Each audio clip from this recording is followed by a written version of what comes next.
علم الگ چیز ہے, کردار اور کیریکٹر الگ چیز. ایک ڈاکٹر بہت بڑا ڈاکٹر ہو کے کردار کے لحاظ سے غلط ہو سکتا ہے, اور ایک رکشے اور ٹماٹر والا جاہل ہو کر کردار کے لحاظ سے ایک نمبر ہو سکتا ہے. یہ ہو سکتا ہے اور نظر آ رہا ہے, یہ ہوتا ہے.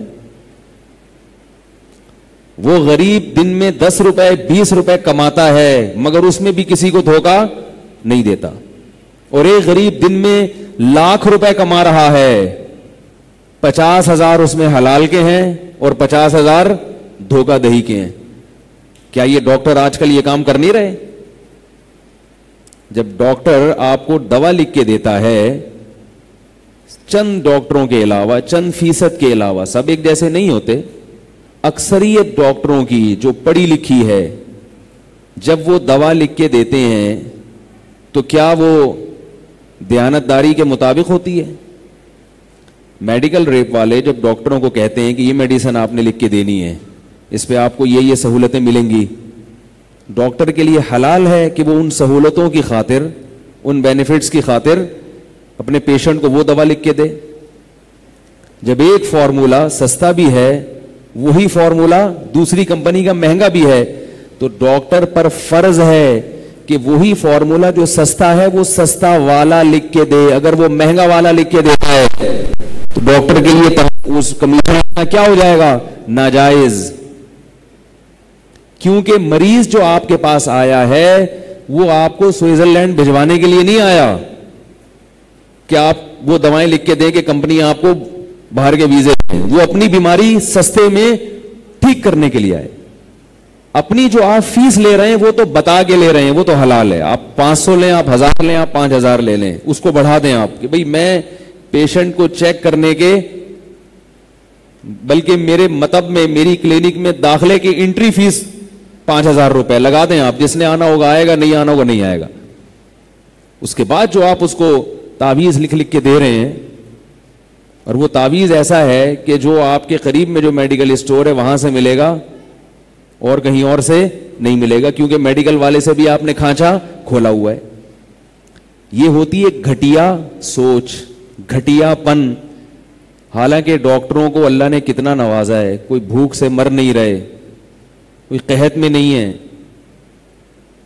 شعیب علیہ السلام نے اپنی قوم سے کیا کہا تھا کہ تم کسٹمر کو ٹھگا مت کرو, انی اراکم بخیرن, تم قحط زدہ لوگ نہیں ہو. ایک آدمی بیچارہ بھوک سے مر رہا ہو, گھر میں روٹی نہیں ہے, بنیادی ضرورتیں پوری نہیں ہو رہی, وہ کسی کسٹمر کو بیوقوف بنا لے کہ اس کے پاس تو اللہ کا دیا بہت کچھ ہے, میں تھوڑا سا جھوٹ بول کے مال بیچ دوں تاکہ بچوں کے لیے سوکھی روٹی کا انتظام ہو جائے. غلط تو یہ بھی ہے, لیکن چلو بنیادی ضرورت پوری کر رہا ہے نا.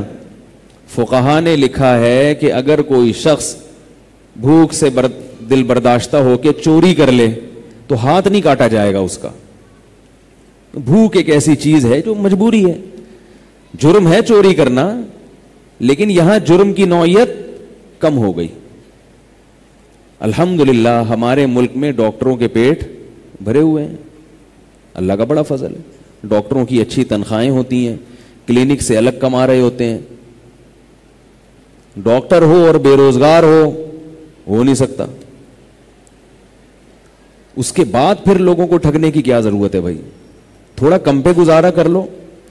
اور یہ سوچو کہ کتنا بڑا شعبہ ہے. امام شافعی رحمہ اللہ تعالی فرماتے ہیں کہ 2 ہی علم ہیں, ایک دین کا علم اور ایک میڈیکل سائنس کا علم, کیونکہ اس میں انسانیت کی بے پناہ خدمت ہو رہی ہے.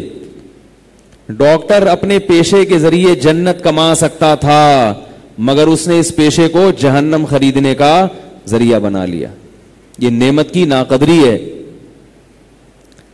تو کردار جو ہے نا, کردار بھائی بار بار بتا رہا ہوں, سب ایک جیسے نہیں ہوتے. یہاں بھی کوئی 2-3 ڈاکٹر بیٹھے ہوئے ہوں گے, ایسا نہ ہو میں کبھی ان کے پاس جاؤں تو کوئی الٹا سیدھا ٹیکا لگا دیں کہ یار یہ ہمارے خلاف اتنا بول رہا تھا. تو میں ان ڈاکٹروں کی بات کر رہا ہوں جو اس وقت بیان نہیں سن رہے اور بعد میں بھی نہیں سنیں گے, کبھی بھی نہیں سنیں گے. وہ ان کی بات کر رہا ہوں جو بھی میرا بیان سن رہے ہیں یا قیامت تک کبھی بھی سنیں گے, وہ اس میں داخل نہیں ہے.